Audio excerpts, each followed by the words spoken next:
करता अर्थसहाय्य करण्यासाठी कृषी विभागामार्फत नव्यानेच योजना जाहीर करण्यात आलेली आहे। राज्यामध्ये शेतकरी कर्जमाफी नंतरही वारंवार थकीत कर्जाच्या दुष्टचक्रामध्ये अडकतात। काही प्रमाणात असेही लक्षात आले आहे की कर्जमाफीचा फायदा शेतकऱ्यांपेक्षा बँकांनीच जास्त उचललेला आहे। त्यामुळे शेती आणि शेतकरी यांच्या जीवनात आणि शेती व्यवस्थेत बदल घडविण्यासाठी तसेच शेतकऱ्यांना थकीत कर्जाच्या विळख्यातून सोडविण्यासाठी अल्पकालीन व दीर्घकालीन उपाययोजना करण्याची आवश्यकता आहे। या दृष्टीने शासनास अभ्यासपूर्ण शिफारशी सादर करण्यासाठी शासनामार्फत श्री प्रवीणसिंग परदेशी यांच्या अध्यक्षतेखाली उच्चाधिकार समिती गठीत करण्यात येत आहे। समितीतील अन्य सदस्य व या समितीचा कालावधी समितीचे अध्यक्ष यांच्याशी चर्चा करून निश्चित करण्यात येईल। समितीच्या सन्मान्य सभासदांच्या करता अर्थसहाय्य करण्यासाठी कृषी विभागामार्फत नव्यानेच योजना जाहीर करण्यात आलेली आहे।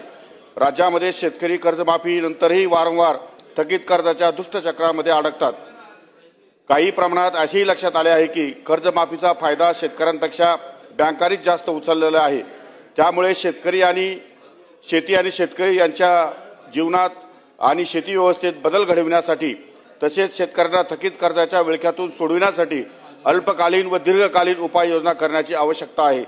या दृष्टीने शासनास अभ्यासपूर्ण शिफारशी सादर करण्यासाठी शासनामार्फत श्री प्रवीणसिंग परदेशी यांच्या अध्यक्षतेखाली उच्चाधिकार समिती गठीत करण्यात येत आहे।